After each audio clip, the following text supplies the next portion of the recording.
And I'm recording. We are recording. Yeah. Can we just chalk this up that I was right with technology for once in 10 years and you were wrong? That I heard something that didn't make sense to me? Oh, buddy, I'll easily say that you were right, and that technology has gotten the best of me. This is not the first time. Game night. Never happened. You're right. It never happened because technology Never happened. refused to let it happen. We talked about it, I think, for about 3 hours, and We did. none of it was recorded. It was Ed's favorite movie. He gave it a large bag with butter. And that's the story, and I'm sticking to it. Thank you for downloading our recent episode. For more episodes like this, go to movieguyspodcast.podbean.com for more episodes. Enjoy the show.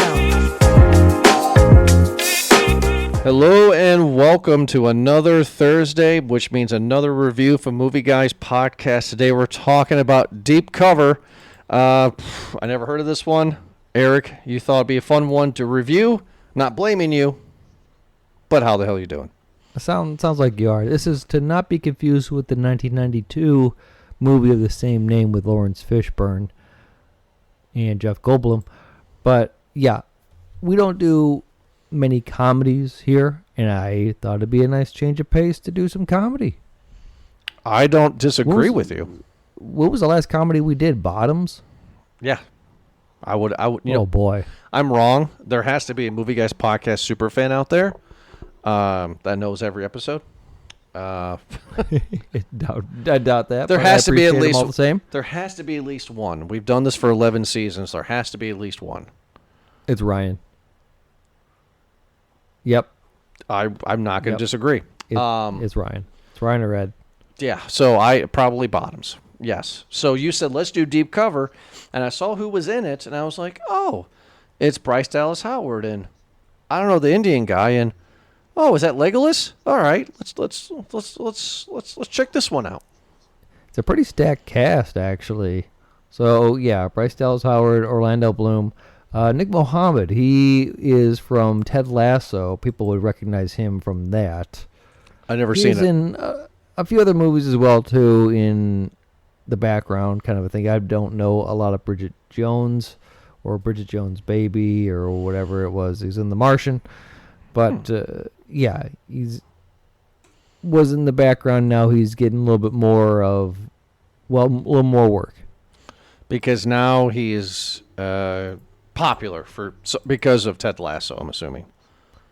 Yeah. And then there's Patty Considine, yeah, whatever. I don't know who that is. He has been in a lot. I'm sure you're not a fan of House of Dragons or like Peaky Blinders, I'm sure. But he was in I think he was in the Coronado trilogy. Oh, is this the bad guy? Okay, let's see. Let's look at his stuff here. Cinderella Man, I've seen that one. Born Ultimatum, okay. Was he just in 2 of the Coronado trilogy? Yeah, he was in Hot Fuzz and At World's End. Haven't seen anything that he's done, really. I've seen a few things, but don't remember him in it, and that's okay. Cinderella Man? All right. So, no, I'm not blaming you. Sometimes we get good movies that are comedies that are fun. You and I reviewed Bottoms. We reviewed, Old Dads or Old Dudes, whatever that one was with Bill Burr. Yeah, Old Dads. Yeah, Old Dads. We kind of liked that one. So, not knowing anything in this movie, before we go playing on Amazon Prime, I click and watch the trailer, and I got everything from this movie from the trailer. It's like, oh, it's a bunch of low-life improv people that get in over their heads, and now they have to play undercover cops, but they're not. Yeah, basically. I didn't watch any of it. I just saw that it was a comedy, that it got fairly good reviews, and I thought, okay, well, let's do that. It's good enough for me. It got good reviews. Yeah, for the most part. I don't know who was reviewing it, but after watching it, I think that the best review that I can give, I did not read this, is that this is the best movie to take your mom to. Oh, this is a good mom movie. Yeah. This is a fantastic mom movie where, yeah, we're hanging out. Hey, I got a movie for us to watch here, Mom, and watch this. Where I can smirk and giggle, where I can imagine she is just heaving and slapping her knee. Loving a lot of the parts in this. Where, it's got Sean Bean, and hey, actually, this is I think the first movie since Lord of the Rings where Orlando Bloom and Sean Bean are in, right? Those are Oh, perfect. I'm glad they're together. Perfect. Doing stuff. I'm sure they had a nice little, party. Secret and time. Reconciliation. Being, hey, good to meet you. Good to see you again. Excuse you. Secret time. The last mom movie that I showed my mom was Red Eye with Rachel McAdams. Okay. That's a good mom movie. Red Eye, the one with Cillian Murphy and Rachel, Yeah. your girlfriend, Yeah, that's a good movie. That's a good Rachel mom movie. McAdams. That's No, I'll take your word for it. I actually don't remember it. Oh, going on a plane? No, Rachel McAdams not my girlfriend anymore. It's Florence Pugh. But anyway. Okay, so this movie has I love Florence Pugh. We have a 91% of Rotten Tomatoes right here. Okay. Spoiler alert, this movie's not 91% Rotten Tomatoes. This You don't think so? No, this movie's terrible. I mean, okay, terrible is a bad word. Terrible is an extremely bad word. This movie is laughably predictable. So going into the movie, knowing that it's predictable by seeing the trailer, I'm like, okay, it's predictable, but where am I going to go for the ride? You know what I mean? Like, am I still going to have fun? I feel, and we could disagree on this, I don't know, that the best character in the movie is Orlando Bloom. I thought Absolutely. he was extremely fun. Bryce Dallas Howard, Squire, the guy from from Ted Lasso. Yeah, his name is Hugh in this movie. Hugh, thank you. Hugh, obvious, Hugh is a nerdy guy, a nerdy IT guy, but at the end of the movie, he's going to be tough. I mean, call that one, right? Yeah. I hate to say that he is not really stepping out of his element here. He plays the same character in this movie as he does in Ted Lasso. I could say the same for Bryce Dallas Howard, by the way, too. It seems like she kind of plays the same character in a lot of these movies. Listen, that's fine. She wasn't the problem. She's not a problem in this movie. I found her to be pretty entertaining for the most part. Her character, though, did not need to be anything more, nor did it need to be anything less. She did a fine job. It's all three of these characters and how well their chemistry works together. That's flat out what this is. And I thought for the most part it worked. Okay, so is she as good at this movie as she was in Jurassic World? Because you hated that movie, and she was the star of that one. I would say that Chris, what's his name? Chris Pine. Chris Pine? No, not Chris Pine. Chris Pratt. Thank you. Yeah, one of the Chris's. I'd say that he was the star in that one. I feel like this movie for her is the same as, let's say, like Argyle, which came out last year. Okay. So, yeah, it's just kind of, I don't want to say like a phoned-in character, but it seemed like in casting, sometimes they just need like, hey, we need a Bryce Dallas Howard type of character. I know who to call. Oh, hey, I know who to call. Yeah, exactly. I think that, and I'm not trying to downplay her range at all. She is a nepo baby. I understand that, but I think maybe the only movie that she really stood out on was probably The Help, right? Was she the main one in Help? No, I think that was Jessica Chastain. Or am I mixing the two up? Well, let's see here. She was in that movie. Let's see here. Lady in the Water. Yes, they were. Oh, that's right. She was Gwen Stacy in Spider-Man 3. Yeah, exactly. She was Kate Brewster in Terminator Salvation. She was in Twilight. 50-50. The Village. So another M. Night movie. Oh, that's right. She was in The Village. She was the main girl, right? So, Yeah, that's right. yeah. Okay. I mean, okay, she's done movies. I mean, 50-50 I hate. Everybody loves it but me.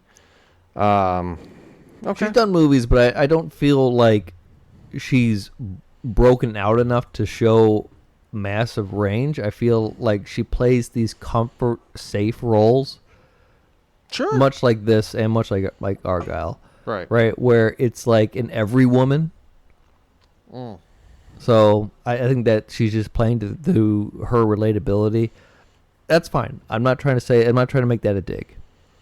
No, I'm not making it a dig either. I would agree with you, but she's definitely playing to her strengths. So this movie is Bryce Dallas Howard. What's her name in the movie? Let's pull her up here. Cat. Kat. Kat is an American, and she's in England, and she has an improv studio, right? She's teaching improv classes. That's right. And she is jealous of her students because some of her students are getting signed and picked up. She is not. We've been here before, right? And then you got the one student who has long hair, who is dark and dreamy, but can't act. Orlando Bloom, right? Or he thinks he can act, and he's reading a cereal commercial or like a shoe commercial, but he's trying to make it serious. That was funny. Yeah. That was He fun. does a very good job by overacting in this movie, which is perfect. That's exactly what I think they wanted from this character, and he does it great. I had mentioned before that I remember Bryan Cranston, when talking about Malcolm in the Middle, he had a famous interview where he says that if you try to be funny in a role, it will often come off as not funny. But if you play a role straight, like if you try to play it serious and let the scene make it funny for you, then it will become funny. In fact, actually, they talk about it in their first improv class, right? They do talk about it. And then, okay, I have a question. We get a chase in the beginning of the movie, this big action chase, right? Now, either it was moving too fast or I wasn't paying attention, but did anything happen from that action chase? Was that the girl that ends up eventually falling in love with Hugh? Or was that just a random? Yeah. Okay, that was her. That's basically her. Shosh, I think, is am I pronouncing that correctly? Which, by the way, her and Patty, the guy who plays Fly, they were in House of Dragons together. So anyway, a lot of What's House House of Dragons? House of Dragon is a prequel to Game of Thrones. Oh, is it good? I've seen the first season. The first season was pretty good. I have not seen the second season. It got bad reviews, so I'm sure eventually I might, if I get bored enough, I'll watch it. Doesn't seem like I will. Anyway, Okay. it opens up with her stealing the drugs from Albanians, which will come back later in the movie. Okay, now that makes sense. So, Kat is doing the improv, and then we get introduced to Hugh, who is this IT guy who's trying to get involved, but he's not a part of the cool kids at the office, right? He tells his boss to F off, which I found He's funny. awkward. Yeah. Yeah, he's trying to find a fit in, and as he is in his head on the street, he sees an ad to say, find friends and more confidence with improv, and so he walks in, Right. and that's how he gets introduced. And this is where he meets the Hugh meets Kat, and then what's Orlando Bloom's character? 'Cause Marlon. Marlon, but he called himself something else when he was in character. Was it Rat? What did he call Yeah. himself? Was it Rat? Yeah, wasn't it? I think they all let me pull it up here. Yeah, I thought they all had different street names. Okay. Yeah, when they meet Fly. Right. No, okay. This is Yeah, where because it was Squire. yeah, I which is think it was great. Rat, Which is a right? great name. Yeah, I forget. I think Kat just stayed. No, she played something else. Either way, Well, okay. So what is ridiculous for me, but what makes the movie fun, is you get three nobodies who can act, meaning the characters. And they get picked up by Sean Bean, not dead yet, who clearly is either A, not a cop, or a dirty cop trying to cover up something that he has done, right? And says you need to okay. right, right. I mean, that's what you kind of get right off the bat, right? Sean Bean's not going to play a good guy in this movie, Sure, he often never does. right? So when you see Sean Bean and he's pretending to be a cop or he's a cop, you're thinking, Well, he seems innocent enough. And from again, I went in cold like I usually do, and from how it was, you could just say that, okay, hey, I just need you three to go undercover for me, the sting operation. It seemed more so like he wasn't crooked right away. At least, not that I had gotten it. It's more that he was just kind of taking a shot in the dark. He's like, hey, we need these improv because you guys are thinking on your feet a bit more. But it came pretty quick that he was not all that was cracked up to be, and he had other alternatives when after their first encounter with Fly.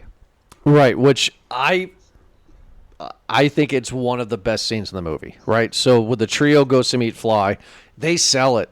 And that's the funny part of the movie, is that these three are nobodies who have never dealt with drugs or money laundering or guns or anything else like that. And like Orlando Bloom, his character, Marlon, just went in hardcore, put every stereotype movie you can think of that he did. And he was fun in this movie. Like he cut it because his hair was long. He cut his hair. He had a fake scar. They're like, take that scar off.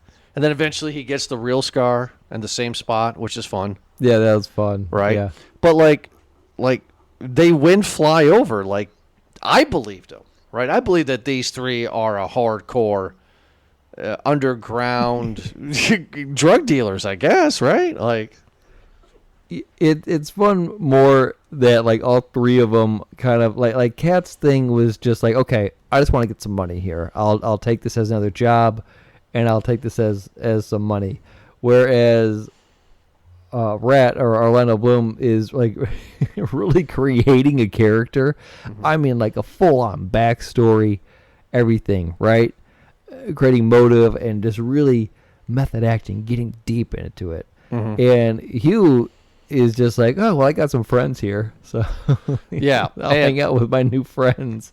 Stereotype in a movie like this, right? They get the nerdy, weird guy who's quiet, and when they introduce themselves to the bad guys, they're like, who's that? And they're like, oh, you know who that is? That's Squire. Give him an awesome name to make him sound amazing. And kudos to the guy who plays Hugh, right? Because they're just like, hey, you want to test the coke? And he's just like, yeah, I don't take it off a key. And they're like, oh, you want it straight. Here you go, take a bump. You know, he takes 3 hits for somebody who's never done cocaine before, meaning him and me. 3 bumps, I'm thinking you're done, right? He's back to back. He's just. Well, they offer him a key, and again, a great wordplay because he's just like, no, that's not really my thing. Yeah. And he's like, oh, I'll give you a line then, okay? And he just can't say no. He can't say no. And he takes 3 hits. It was amazing. Well, he does the one he thinks he's okay, and then Orlando Bloom or Rat's just like, how do we know that that's the same in all of them? And so they cut him for all, give him a sample out of each bag, and he's just ripping his lines. It's the same. And then this is where Fly. Oh, sorry. And then the Albanians come in, and then the trio just squeaks out of this one, I guess is the word I want to say, right? They're just like, right, okay, hold on. Let me see if I remember. So the Albanians come in, and out of nowhere, Kat's like, that's not your Coke. That's our Coke. We're selling. Fly is buying. Yes, exactly. And the Albanians believe it. I believe it. That's a good story. Yeah, they were very confident. That's a big sell. Right. It's not like American Gangster when the meth is blue. You can't tell your product apart. No kidding. Right? So they're just like, oh, okay. They're buying. Well, yeah, visually, yeah. I guess we find out later on that the Albanians do test it, and they find out that was their product. And we learn this through the big boss. Who's in John Wick? Metcalf. Yeah, Ian McShane. He's in a lot. He is, and I don't know what was going on with his teeth and his accent. Man. I loved him. He was such a smart boss. Finally, we get a villain that's smart. Like little things, right? Not to make this movie all jumbled, right? But when he meets the trio, the big boss, when he meets the trio, and he killed. I'm sorry, Sean Bean's dead at this point, right? Yeah, he dies pretty quick in this movie. Right, but I actually applauded, for the writing on this, right? Because it makes him a smart boss. He's just like, okay, Sean Bean, undercover cop, right? Meaning that he's probably talking to somebody, pulls out his phone and goes, this is the number that he called. Everybody pull out your phones. I'm going to dial this number. The number that rings, you're the rat. I was like, finally, a bad guy that's smart. Yeah. Like, that's Some smart common sense there, right? Yeah. Right. Like, he does a lot of smart things as a bad guy in this movie. Yeah. Uses his the dead Sean Bean's face to unlock the phone. Yeah. Very smart. Right. And like, I He's really not like that. sold on the three people. He every time he's like rat. I know there's one here, and he's really concerned about it. Yeah, smart until the last scene of the movie where because he in the sting operation where Fly wears a wire at the end of the movie. I know we're jumping around, but again, it doesn't matter. This movie is No, it doesn't matter. But we're having fun. Let's have fun. Where Fly has to wear a wire and goes into the meeting. Mm-hmm. The dumb part is that Ian McShane's character basically says the amount and money out loud. Right. Yeah. Yeah. Okay. Yeah. Just kind of gives the evidence. I will also say that the reason why I did not think that Sean Bean's character was crooked right from the start is because we also get introduced to the detectives who are working the case. Yes. Dawes and Beverly. Are these guys somebody? Not that I know of. Okay, so you thought. I'm sorry. I thought that from the start that the new partner cop, Beverly, the kind of the blonde guy, who was funny, by the way, too, I thought that he was going to be the crooked guy. Right, like he was going to be the boss, right? Because in these kind of movies, it's the new young cop that's with the old cop or the veteran cop, if you will, who is the guy that's going to double cross him, right? Like we've seen. He suddenly gets paired on this case. Yeah. I was thinking that 100% that John Wick bad guy was going to be like he was not going to be the bad guy. He was going to be this guy. 100% I agree with you. Yeah, because they talked about this other guy, like Iceman or something like that. Do we see Iceman? No, and that's who I thought. No, we do. Was. Yes, we do see the Iceman because the trio kills the Iceman. Sorry, correction. They don't kill the Iceman. Iceman runs out and he gets run over by a car. And this is when we get introduced to the young detective, and he's just like, "Oh, these are new players in town. They killed the Iceman. Nobody would ever kill the Iceman." Remember that? Is that's not Iceman? Yes, it is. The guy, the fat guy, where they went to go collect money for Fly. That's Sagar. I swear to God, they said Iceman. Okay, I'm wrong then. All right, I'm wrong. You know what? Maybe he has an alias, but I'm quite certain that I'm not confident and know this movie well enough to say no. But looking at the plot, and from what I remember, Fly was giving them another test kind of a thing, giving them a job, right? He already kind of got bought into them after the Albanian deal, after they got out of that. He's like, oh, yeah, I could use some people like you. So they have him come in, and he says, all right, there's a person here who owes me money. Here's his name, address, I need you to shake him down. Mm-hmm. Okay. I'm pretty sure it was a guy, that Sagar guy, DJ Khaled or whatever. Mm-hmm. And they go in there, and he's doing the usual, like, oh, yeah, I got the money. Don't worry, I'm good for it kind of a thing. Obviously, it escalates pretty quickly. Sagar tries to flee and gets hit by a car. Right. Pretty convenient, right? So who's that guy? Because I'm Googling it as we're talking. It says that Lawrence Fishburne is Iceman in Deep Cover. So who's this guy? I want to know. You talking about the 1992 movie? Yeah, that's what it says. But Lawrence Fishburne signed in the movie. So yeah, okay. All right, so I guess I just made that. Hold on a sec. Did we just make a nice little connection there? Yes. A nice little nod from the other? Yeah, because the guy who gets run over by the car is the jerk in The Mummy who gets destroyed by the Beatles. He was also a slave trader and gladiator as well. So Oh. I have seen this guy numerous times. Is Deep Cover? Is this a remake? This is no.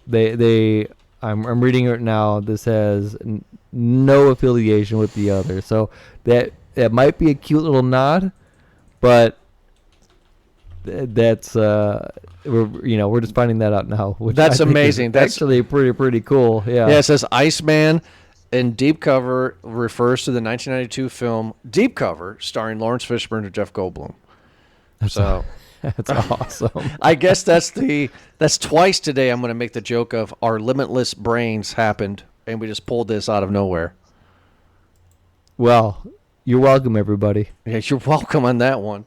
Okay, yeah. So they go to not Iceman's house, and that was fun, right? Not Jeff Goldblum. Wow. Orlando Bloom's like, sorry for the teenagers, but he grabs an iron. He's like, whip out his dick. I'm gonna iron his dick or something like that. And I'm just like, that's amazing, because he what? Okay. Confession time. Every time he was acting in this movie, I felt like he was making fun of Joaquin Phoenix and Joker. You know what I mean? Well, why is that? Well, it's just, because you and I gave the first Joker rave reviews, right? And then the sequel, you and I were indifferent, right? I liked it, you didn't. But, like, I feel like Joaquin Phoenix got a lot of praise for his acting in that movie, for his method acting. But I've seen a lot of stuff, too, that makes fun of method actors, right? That's just like, dude, it's a job, right? Oh, sure. So I just feel like, just in the way my mind operates, is like Orlando Bloom's like, okay, I got to be this method actor. Who's the douchiest actor I know that's a method actor? Oh, Joaquin Phoenix. Nice. Okay, I see where you're going with You know what I mean? this. Because you know what? I'm I'm on board because this is obviously a character who we are shown very early on is a method actor, takes it seriously. Mm-hmm. It's part of his life. Mm-hmm. He's committed. He wants to be De Niro, Pacino. He wants to be that guy, right? But his agent tells him it's never going to happen, bud. You're not that guy. You're going to be pizza night. That's it. That's who you are. And never gets there. And again, going into like the first scene where they're in like the drugstore or trying to get cigarettes, the first thing that they do, to the club, or when they're in the thing with Fly, to this point, to every encounter basically, and he just kicks it up even more and more. Yeah. I agree with you that he plays harder. He's acting harder, trying to really go, and it really is increasingly more ridiculous the harder it gets. I would say to the top when they go to Kat's friend's house to try to steal a car. Oh, yeah. Yeah. That moment where he's in the house and they catch him like, stealing out of the purse. And it's like, oh, I thought this was mine. No, I love that scene. Okay, so Kat has friends, right? And the friends realize that she's acting a little strange, don't know why, blah, blah. And then the friends, they're all dressed in bridal gowns. They're out. Somebody's getting married, I'm assuming. Again, I'm not giving this movie 100% of my attention. Right? Right. So before they do all this, before the three go undercover, deep cover, excuse me. Hence the name. We get more backstory a bit more. And Kat is a failed actress, and she's meeting with her friends who obviously are doing well for themselves. And they invite her to a bachelorette party, I believe, that costs like $500 a person. Jeez. And she's like, I don't know about that. It's all inclusive type of thing. And she kind of says, okay, maybe kind of a thing, and instead gets involved in this deep cover thing, right? We can kind of forget about that later until it shows up later, where her and Fly are now working together. And Right. this is after, I believe, the Sagar thing. And they come back and Fly says, oh, it's my birthday. We're going out to party. And Yeah. they all go out party, and they are going hard, right? Right. And in the Yeah. middle of their partying, they're on the streets kind of doing party stuff, and they run into the bachelorette party. And, whoa, don't want my cover to get blown kind of a thing. And so she kind of has to tell them off a bit. Mm-hmm. And her friends, because of that, are worried about her. Yeah, she's running with the wrong crowd. Like one of my favorite scenes too is before this, they're all at like a Waffle House, right? Yeah. And this is where Orlando Bloom goes into his clearly made up backstory, and I think Fly kind of calls him out on it. He goes, "If I didn't like you, I don't want to believe that was true," or something like that. And then they meet the bachelorettes, right? And then a few scenes later, this is where, this is where we find out that Sean Bean is actually a dirty cop. And okay, wait. So they go to this warehouse to buy cocaine cocaine, I'm assuming, but it's not. It's NOS, right? It's that Notrix, right? The stuff that the kids with the balloons. Yeah. And that's not all they were buying. We get this fun little cat and mouse in a maze. Every time they open up a door, they're back to the main bad guys. Like, wrong door, right? And they have to go back around. You know what I mean? And this is where Sean Bean rolls up. He gets killed, and then Fly's okay. We got to take rid of the body. This is where that girl comes in too. The girl that's involved with Hugh. Yeah. Shosh, I think Right. is what her name is again. And Orlando Bloom, with his Joaquin Phoenix method acting, is in the background with the chainsaw, just cutting up the body in pieces. And again, that's why I said in the beginning of the review, I love him in this movie. He's fun. Cuts him up, puts him in 3 different garbage bags, and then this is where she has to steal a car. And like you said, we go to the friend's house for an intervention, which, mind you, by the way, I don't know if the director noticed this, but she's in the kitchen, Kat's in the kitchen, and all of her friends, all the women, are on the other side of the kitchen saying, "This is an intervention. You have a problem." And then Orlando Bloom's doing his comedic stuff in the background, right, trying to find the keys and stuff.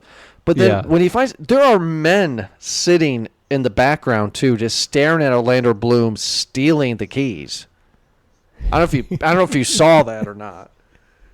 And I'm just like, the men are not going to, okay, typical guys. We're not going to say anything. We're just going to go, I don't know. Yeah, they're part of the bro code. They already know. Right. So question. Another person that I thought that would be really, really fun in this role if it was recasted would be Thor. What's his face? Hemsworth? Chris Yeah, Hemsworth? Chris Hemsworth. Don't you think he'll be fun in this role? Oh, yeah. He would be because really we've already fun. seen him in a role like this with Ghostbusters. Well, yeah, Or- but Ghostbusters, he or, was dumb. Vacation. Yeah, but Vacation in Ghostbusters, he was dumb. Like this guy thinks he's a method actor. Like, I couldn't think of Chris Hemsworth. I was like, man, he would be, or like Jason Momoa would be really good in this role.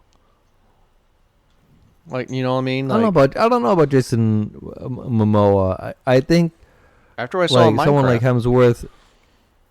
Right. Well, he was playing a character in that, like a kind of a loony character.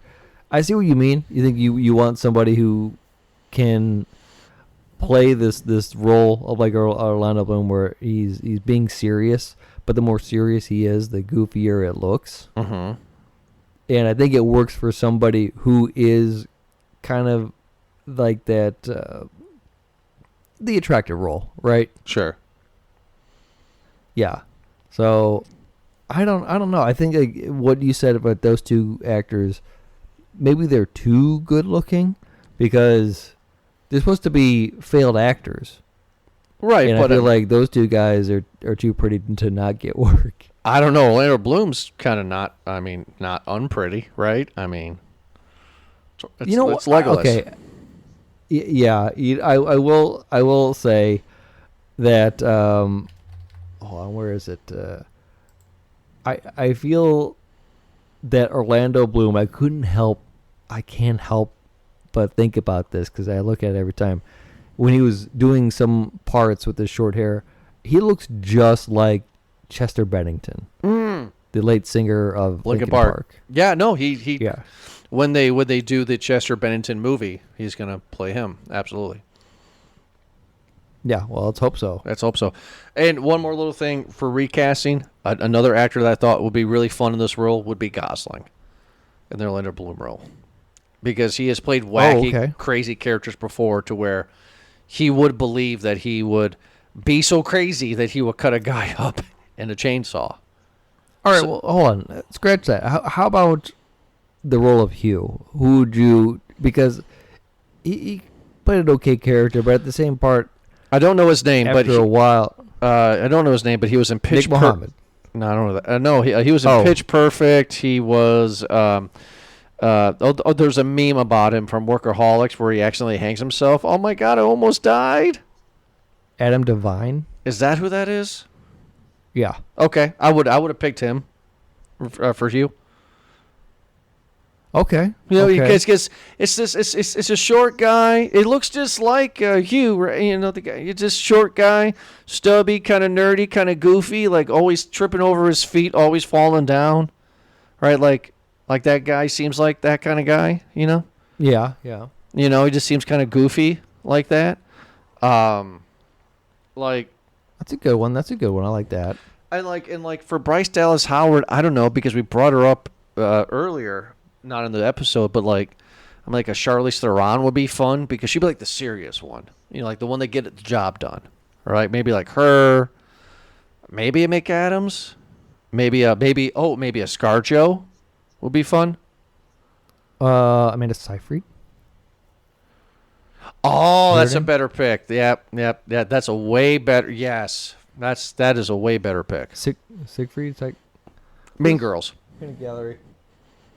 Who is in Mean Girls? Amanda Seyfried. Seyfried. I 100% agree with you on that. I think that's a great choice. Maybe Margot Robbie. Yeah. Again, I feel like Anybody this could. is a- Yeah. it has to be someone who is, again, in every woman. It can't be ridiculously good looking. Okay, I really do think that. So yeah. Okay, so this is where what things get really deep. In that part, someone like Orlando Bloom's character, maybe like a Channing Tatum. Channing Tatum would do it. Channing Tatum would so play that role, right? Like take it super, super serious. He kind of did. I don't know if he could. He kind of did. Actually, on that part, never mind. I don't know if he could act that hard. Maybe. Okay, so this is the part two where, okay, again, I don't know if my brain turned off, I went to the restroom or grabbed a beer or what, but next thing I remember is Bryce Dallas Howard is trying to find a phone, and she gets in a fight. What's this about? Do you remember? A phone? What do you mean? After the party, after the intervention, I mean? After the intervention, they go bury the body, and then she has to go find a phone or something like that where she goes upstairs, the other guys are down below. And this is where Fly catches them. Yeah. Excuse me, yeah. This is where Fly catches them. By the way, them. great scene where they have to cover the body and then get on the bikes to try to ditch the bodies. That was a good... Yes.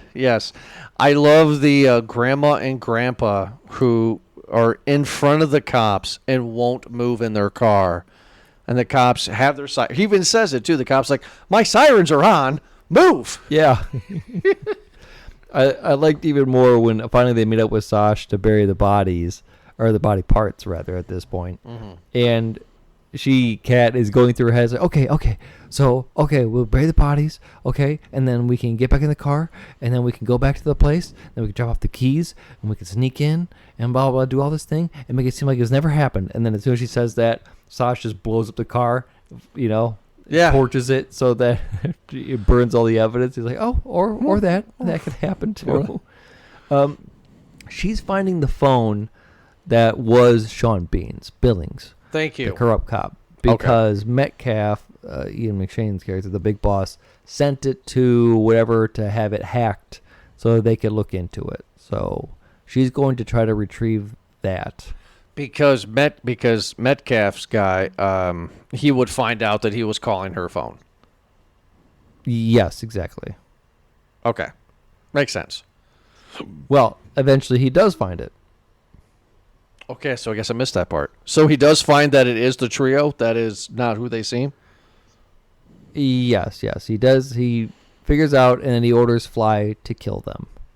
Oh, that's right. Yeah, because they go to the scene where they're all kneeling with their hands behind their backs, right? And then he has that girl that loves Hugh. What's her name? I'm sorry again. Sosh. Shosh. Shosh. Sosh. She's the atomic blonde. Good night, blonde hair. She got blonde eyebrows. Yep. Yeah. Good night, everybody. She's burying the hole. She walks away. They close their eyes. They're going to get it. And they hear 4 gunshots. And another little funny joke that I liked was Fly said, Squire took 2 shots. he fakes the burial. And correct me if I'm wrong. He says to them, if I'm wrong, correct me. He says to them, so many words, but I can't do it. I actually really generally like you guys. I don't want you to die. Just get the heck out of here and don't come back. Like, is that it? Yeah. We've seen some cracks in Fly as a boss because he's kind of over it. He had said, or confided in Kat a bit earlier in the movie, that he's not really looking forward to doing any more of this. He just kind of wants to get out. But these guys are fun. This trio is fun, and he likes them. He likes hanging out with them. But other than that, he's like, he's tired of the business. He's tired of always having to look over his shoulder. He's over this type of thing, which Kat later on uses that as they leave, right? And then they get apprehended by the police.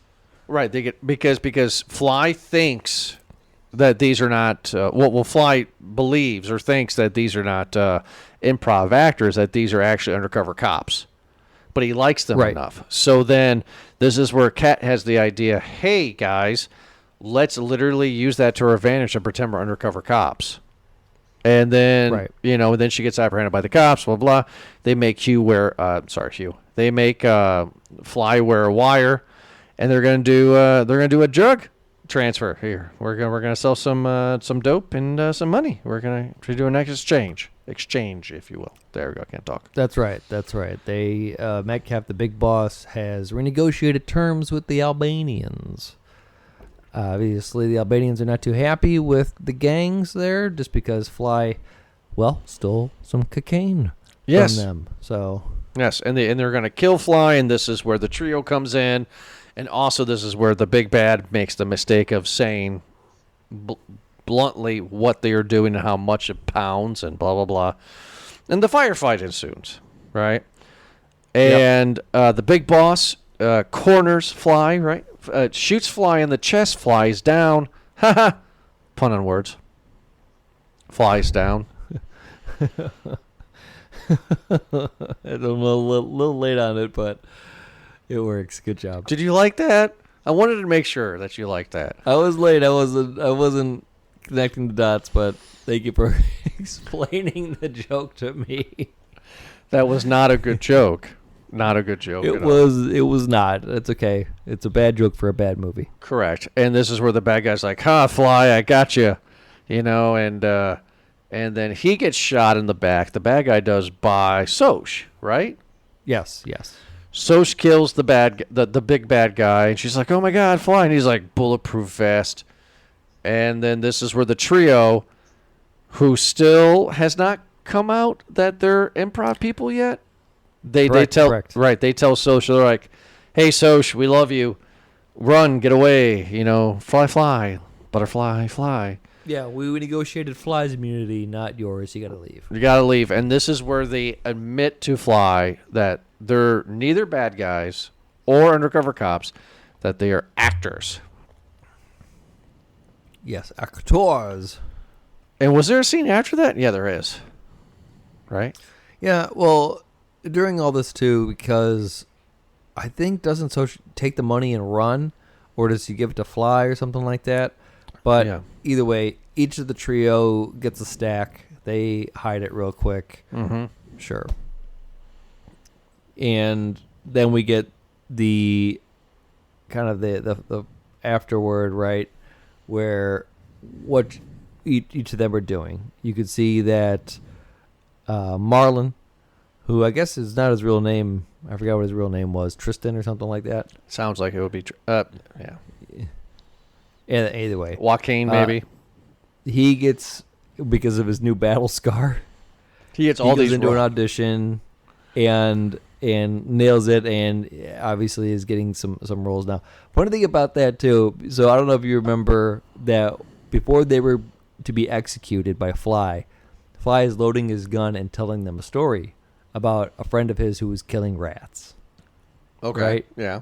A whole speech, which was pretty fun. And then Marlon uses that speech Yeah. in his audition. So I thought that was pretty fun. Yeah, we get to see that. We get to see Hugh has opened up his own wine bar because in the movie you have him commenting on wine. That's how he and Soch kind of, Bonded. I guess, bond. Yeah. And then at the last, Kat, her improv class has now become so popular. Word's gotten out that she was the undercover cop and did all this, adventure kind of a thing. So people are just lining up, and she's got a very successful class now. Yay. Yay. Yeah. Don't want to cut the episode short, but I don't want to sound like a jerk. But for me, my popcorn rating is a small. I'm not. Only reason is because if I give a movie a medium, that means that I'm probably going to check out some scenes on YouTube, right? Just Sure. I'm never going to think of this. Dude, we didn't remember that we reviewed Old Guard. You know what I mean? Like, this is going to be in that realm, right? That should be a Movie Guys Awards category. Movies that we forgot we reviewed. Right? There's gonna be a lot of those. There's going to be so much. Like, the movie's fine. Like game night. Never happened. Oh, Date Night. You're thinking of Date Night. No, I'm thinking of game night, Jordan. So no, I just it's fine. It does its job. I think Orlando Bloom is the movie. I find him really, really funny, which I never have thought of him like that before. So maybe this guy has range. Maybe he's happier now that he's not with Katy Perry. That could be a big thing too. That's probably what it is. Yep. He's the monkey's off his back on that one.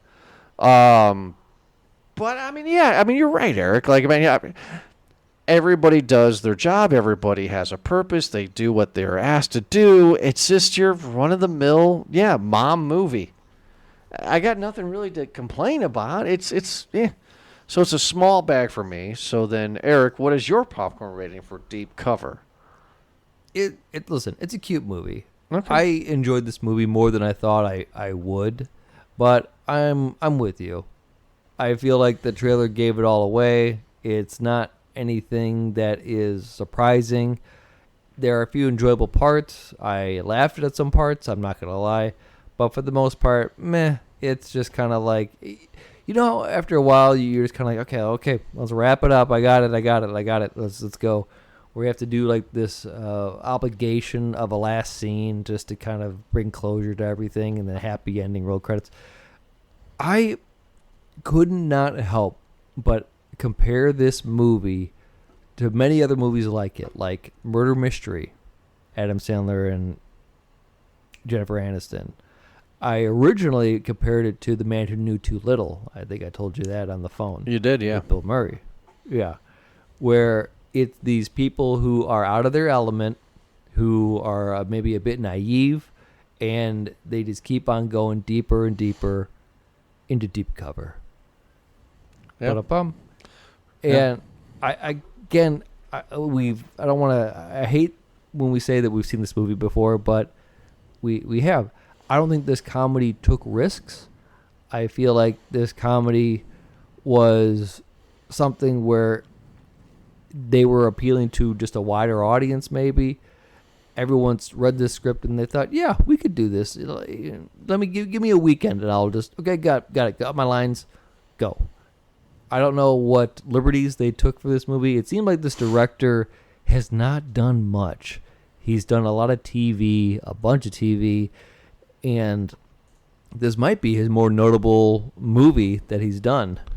Well, I knew this was going to be bad because one of the producers and writers on this film was one of my nemesis, Colin Trevorrow. Yeah. You hate him. Okay. Because he directed Jurassic World.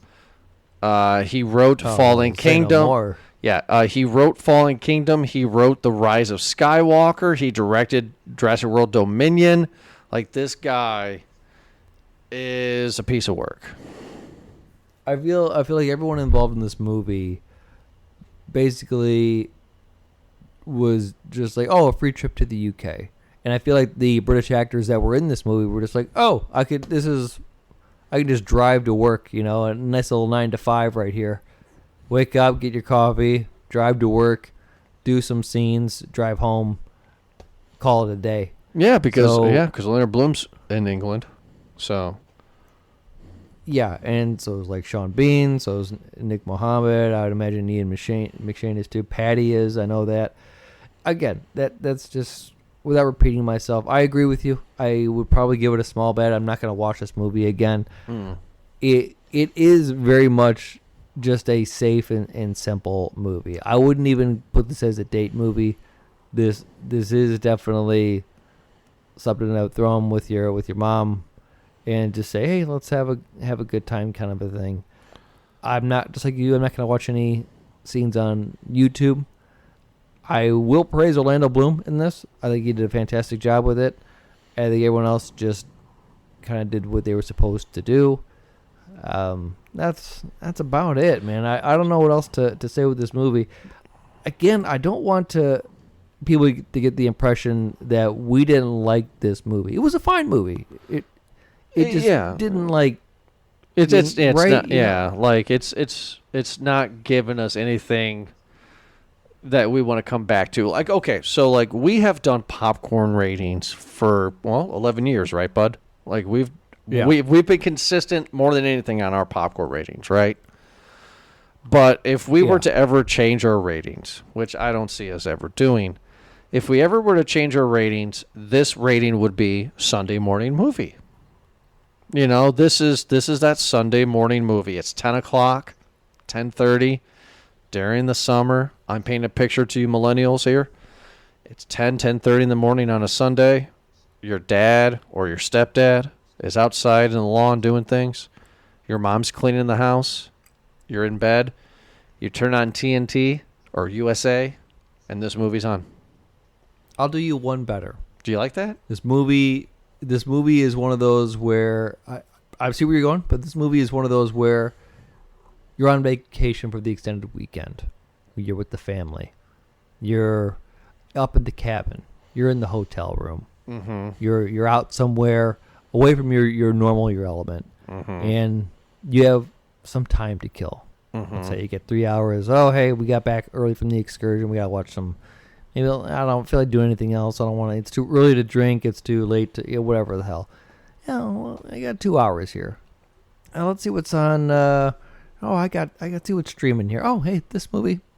Okay, let's just throw this on, and it's just some time to kill here. We gotta wait. Dad's making dinner out back. He's gotta do this. He's gotta get some. Hey, they gotta run into town real quick. We gotta wait for them to go get the corn, or whatever the food. We just gotta waste some time here. You put on this movie. Yeah, I mean that would be a vacation movie. Would be the equivalent to a small bag, right? Like an airplane movie. Yeah. Yeah, you know what? Yes, exactly. Those are all of those, and that's about it. That's how I saw Racing Stripes last year. The Talking Zebra movie that Is came that out the there. zebra? Yeah.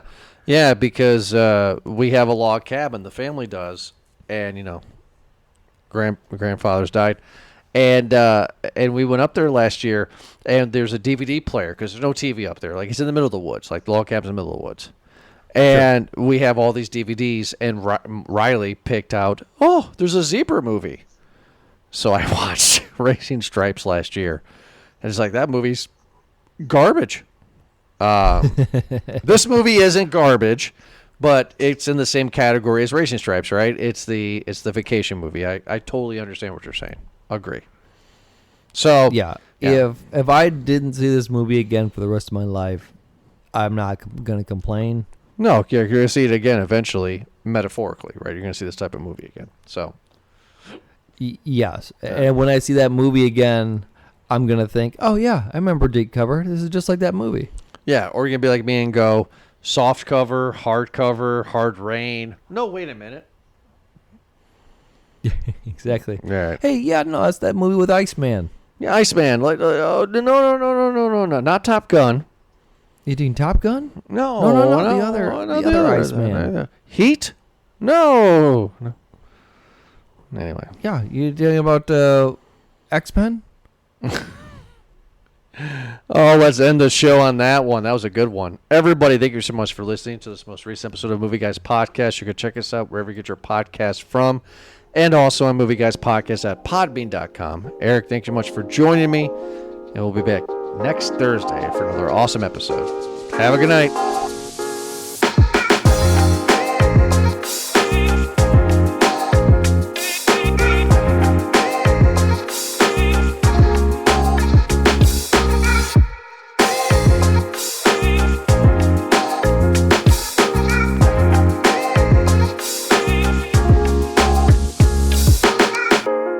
I am a sophomore in high school, freshman or sophomore, and I was in the basketball team. And one of the kids, you always had a rich kid on the team, right? No matter what sport you played, you had a rich kid on the team, right? Sure. And to us, a rich kid was stuff that we buy every day nowadays, right? But back then, this rich kid, I don't remember his first name. I remember his last name was Butler. And he had a portable DVD player with like an 8-inch screen, which that was huge. All right, it's pretty Right. flex there. Yeah. And on the way to our farthest game, which was like an hour away, he had the DVD Scary Movie too. Whoa, made a lot of friends, I'm sure. And all of us was just on, like, we weren't even sitting in our seats.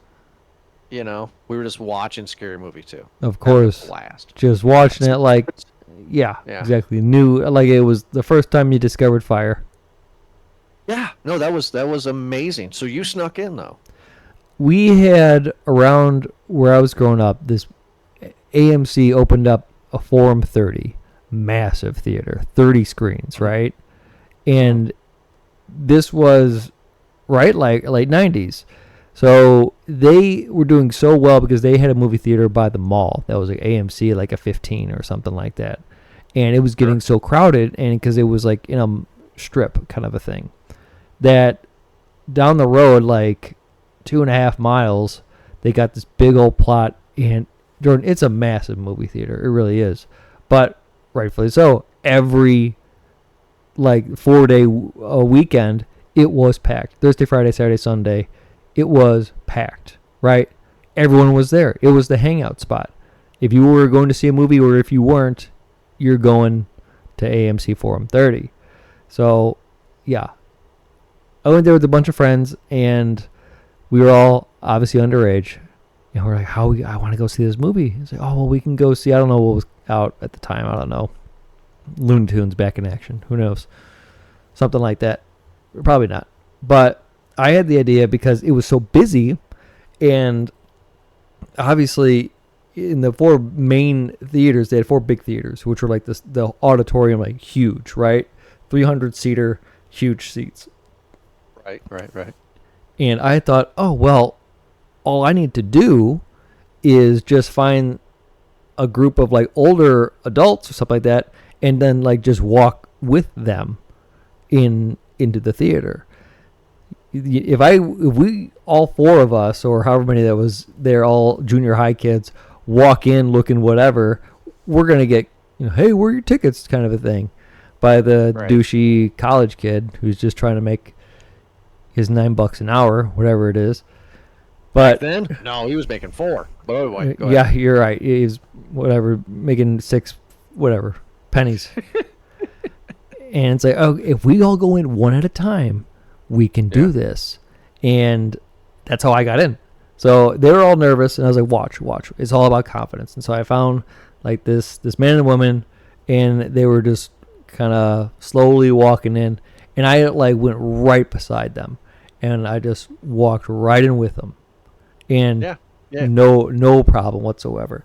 And it was easier just because, again, this is a massive crowd. And so, like, there are people in front of me and people behind me. So I looked like I was just with them. So friends all saw me do it. They followed suit. And, yeah, we all went to go see a scary movie in, like, the front row.